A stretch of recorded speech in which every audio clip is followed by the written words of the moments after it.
Hola a todos, bienvenidos a este nuevo video en el curso Ciencia de Datos para Todos. En esta oportunidad vamos a trabajar con un caso aplicado en el cual básicamente vamos a determinar cuáles son los factores críticos que determinan las solicitudes de hipotecas, utilizando datos de una compañía que se llama Fannie Mae, ¿ya? Que es una que se encarga de la parte de lo que es hipotecas en Estados Unidos, una empresa estatal.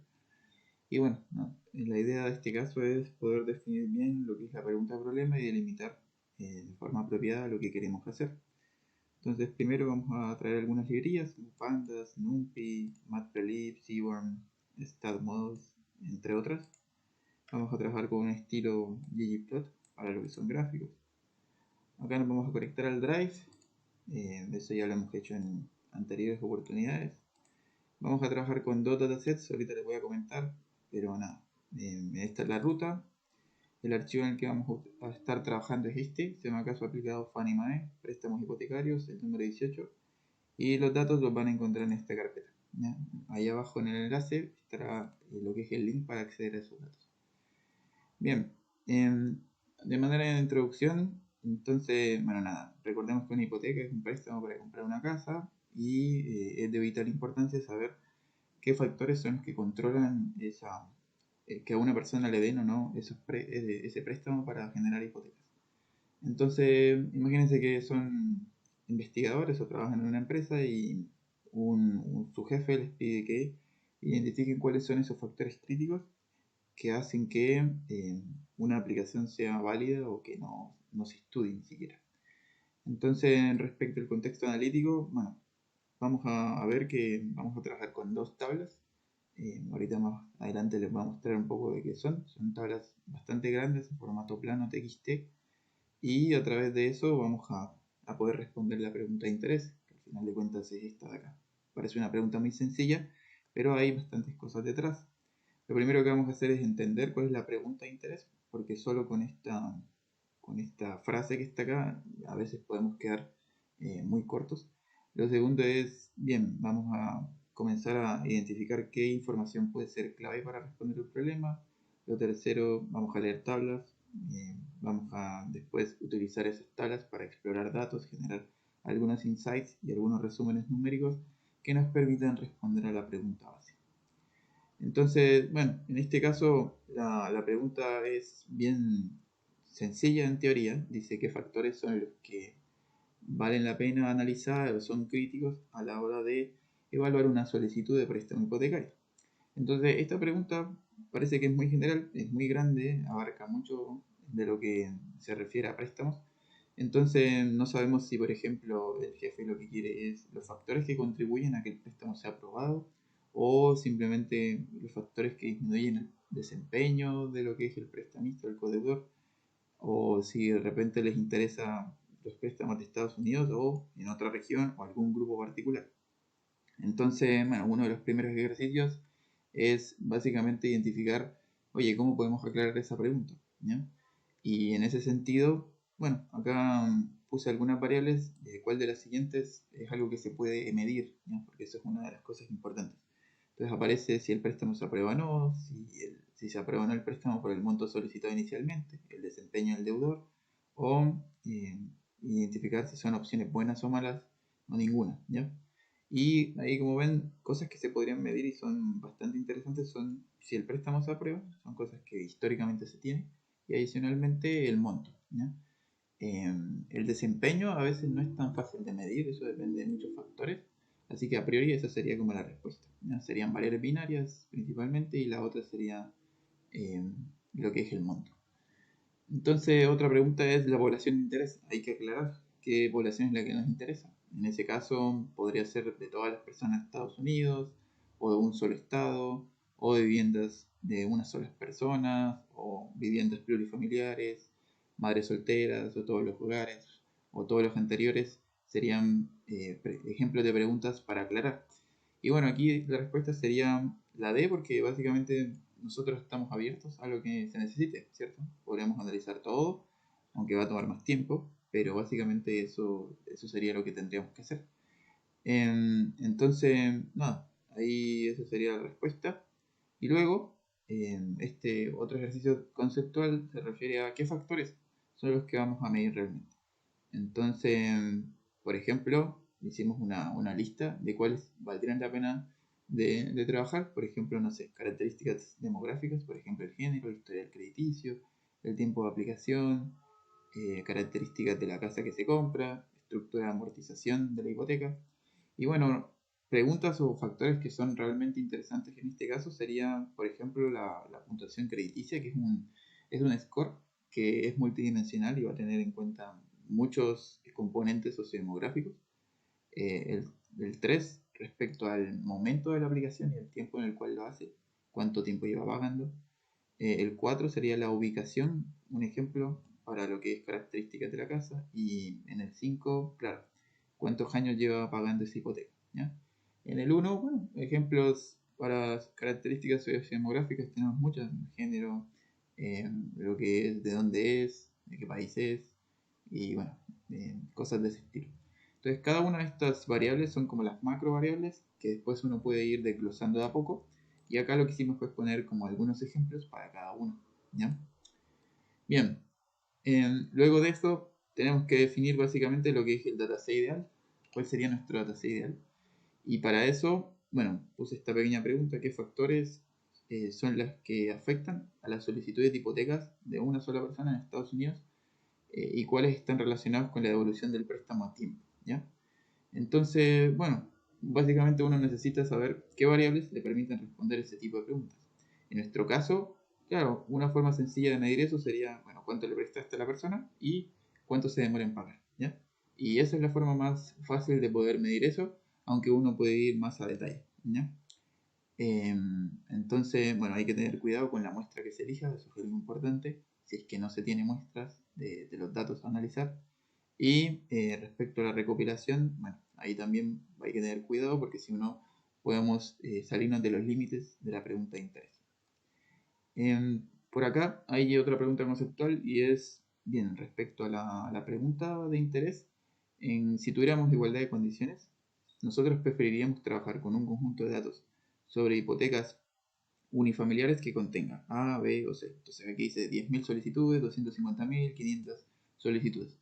Aquí dice de Estados Unidos y de California. O todas las solicitudes. Bueno, la respuesta en este caso sería la B, porque bueno, nuestro jefe nos aclaró que teníamos que trabajar con lo que es hipotecas unifamiliares y adicionalmente en todo Estados Unidos. Entonces, no solo vamos a poder analizar un estado, sino que al final de cuentas vamos a poder analizar todo el país y esa es la opción que nos da más variedad en este caso para no solo analizar un solo estado. Y bueno, otra cosa que es importante, claramente una de las variables que tenemos que tener presente es esta que se llama semanas para pagar el préstamo. Esa es una variable que es súper importante. Y otros factores que podrían ser interesantes, bueno, por ejemplo, el score crediticio, la cantidad prestada, la ubicación, si es la primera vez que es deudor, bueno, al final de cuentas hay muchas posibilidades, ¿ya? En nuestro caso, si paga a tiempo o no, eso sería una variable de una categoría, dos, o cualquier entero, cualquier negativo. En este caso sería una variable binaria, ¿no? Así que tendría dos opciones, ¿bien? Ya. Y bueno, ahora sí vamos a pasar a lo que es la lectura de los datos. Entonces, bueno, ahí vamos a utilizar información de Fannie Mae real, de lo que es préstamos hipotecarios hasta el cuarto trimestre del 2018. Los datos van a estar disponibles en este enlace. Igual uno también puede entrar a la página web de Fannie Mae y puede descargarlo. Entonces, usualmente la descripción de las variables son estas. Aquí está como cada una de las variables, qué tipo de dato es y en la máxima longitud. Ahí aparece como el ID, incluso aparece quién vendió, quién aprobó el préstamo, primera fecha en la cual se dio lo que es el pago, número de prestamistas, propósito, tipo de propiedad, unidades. Como ven, son bastante variables, son cerca de 25. Y hay variedad, alfanuméricas, numéricas, categóricas, fechas. ¿Ya? En nuestro caso particular, nosotros vamos a trabajar con este ID, es la identificación numérica de cada préstamo, ¿ya? Y bueno, aquí hay una cosa interesante y se refiere a préstamos a valor y préstamos a valor combinado, ¿ya? Son dos variables que aparecen aquí Dice Original Loan to Value, LTV, y Original Convenient Loan to Value, ¿ya? Son dos variables que en teoría no necesariamente implican lo mismo. Si uno va y comienza a analizar las variables, la documentación, uno puede ir respondiendo a estas preguntas que están acá, ¿ya? Por ejemplo, si Fannie Mae actualiza los datos en función de esfuerzos continuos de control de calidad, y bueno, sí, Fannie Mae lo hace, básicamente con base en su esquema de adquisición continua. Lo otro es si Fannie Mae actualiza sus datos y en esa actualización cómo se afectan las correcciones al conjunto de datos. Bueno, y ahí si uno lee, la respuesta es que las correcciones pueden resultar en adiciones o eliminaciones. Es decir, las personas que ya no deben se van a eliminar de la lista morosa y las que quedan, bueno, eso se va a ir haciendo de manera continua. Respecto a lo otro de cómo trabajan con lo que es manipulación de datos nulos o cuando no hay disponibles datos, aquí hay varias opciones, pero lo que ellos hacen es simplemente dejar valores en blanco, o sea, nulos, ¿ya? No los borran. Ya. Otra sección consiste en identificar cuáles son las limitaciones de nuestros datos. En este caso particular, por ejemplo, si uno comienza a analizar cada variable, puede identificar algunas de las limitaciones o esos factores que no están incluidos. Por ejemplo, nosotros no tenemos a deudores que no toman préstamos en Fannie Mae, sino solo en Fannie Mae. Tampoco tenemos deudores multifamiliares, es decir, más de una persona en las familias. Tampoco tenemos deudores con hipotecas que se ajustan con tasa variable. Y tampoco tenemos deudores de estos que son con hipotecas emitidas por el gobierno, ni tampoco con datos anteriores del 99. Así que esas son algunas de nuestras limitaciones. También respecto a lo que es reducción, documentación de lo que son estas hipotecas. Bueno, básicamente Fannie Mae no especifica mucho algunas variables, pero hace como una especie de análisis respecto a lo que son los sistemas de suscripción actuales. Así que hay un esquema que se llama el ALB, pero no vamos a entrar mucho a detalle, eso lo podrían leer, ahí está en el notebook, no es tan relevante en este momento. Y por otro lado, algunas cosas que nosotros no podríamos responder con esta base de datos.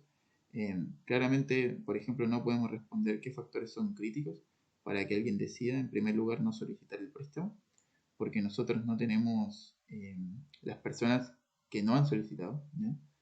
Lo otro es que qué factores influyen más en el puntaje crediticio.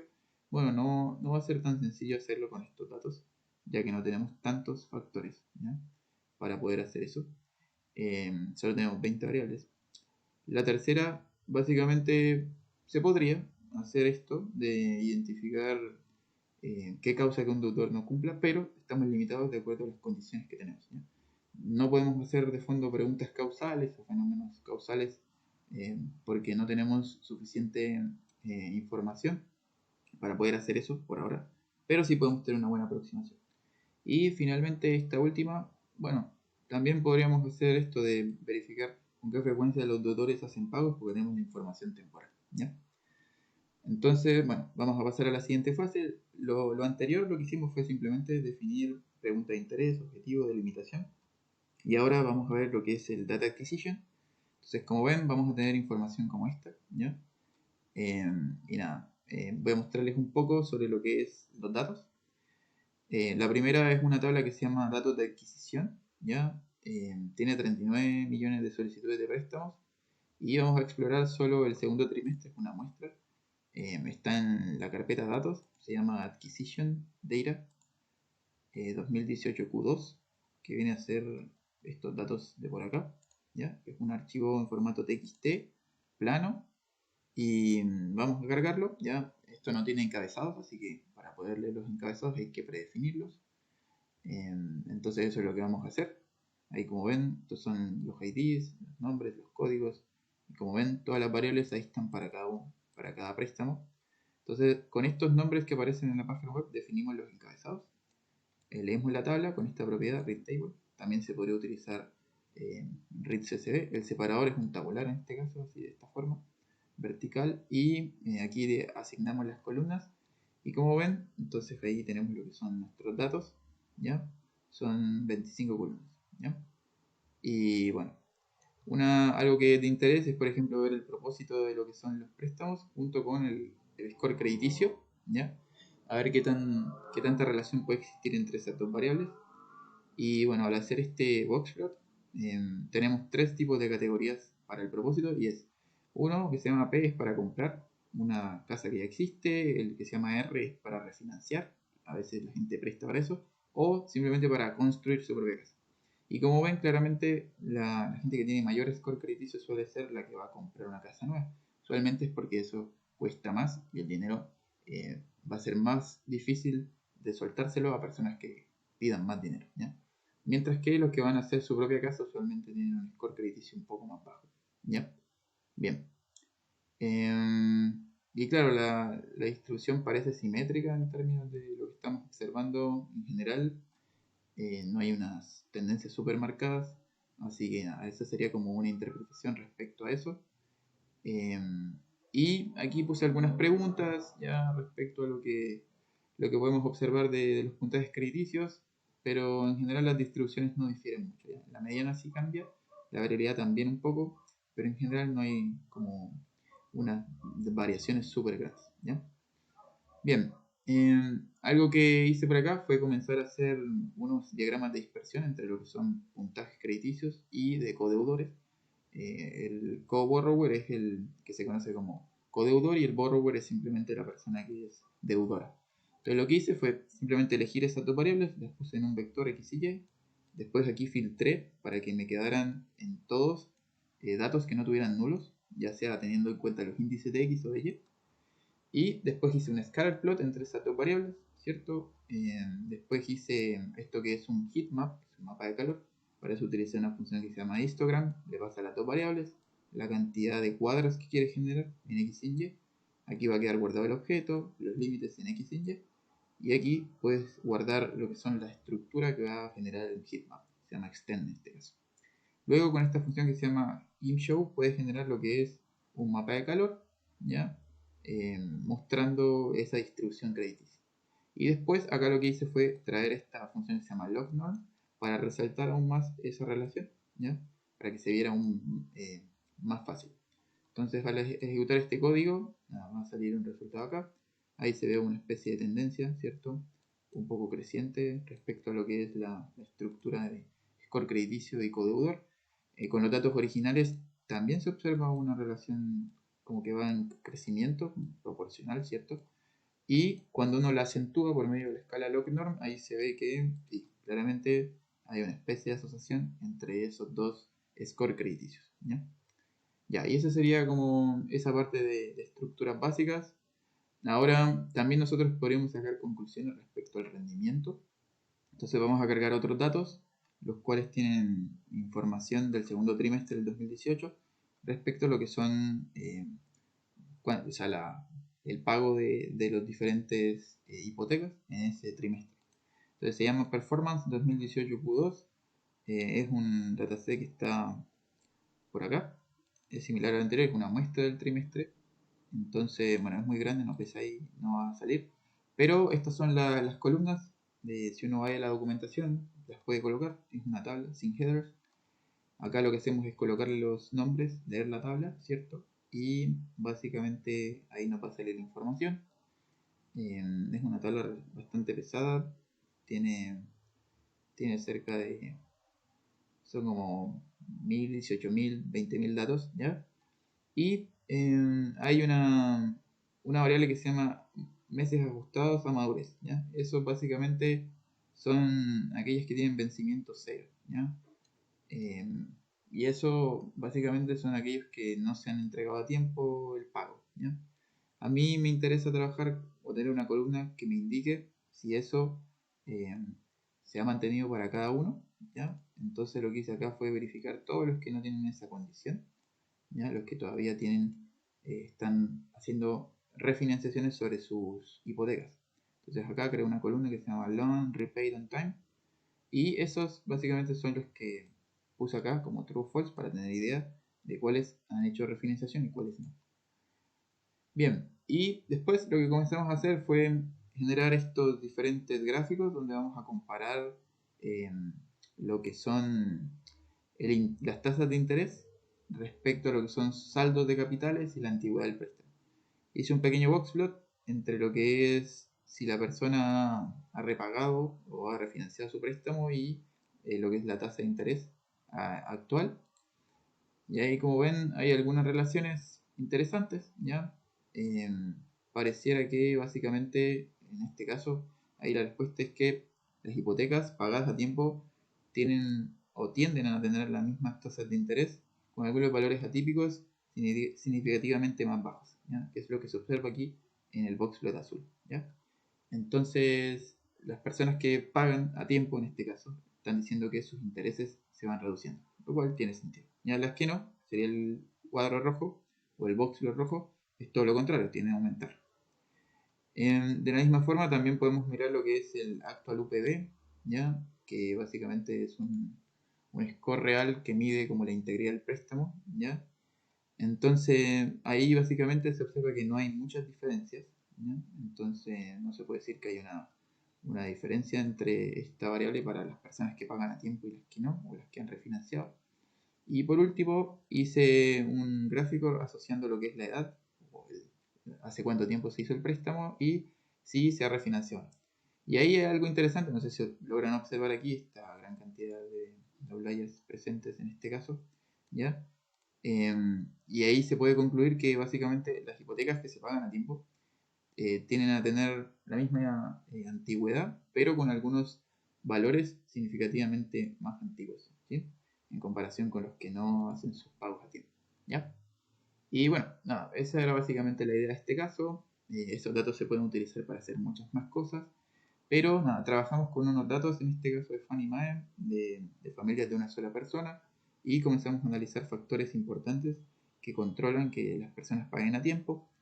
Entonces, nada, con base en lo que hicimos, le podemos informar a nuestro jefe que los factores relacionados al rendimiento de la hipoteca parecen ser un poco complejos, pero a partir de nuestra exploración univariada, en este caso, no logramos observar diferencias obvias entre las tasas de interés, el UPB.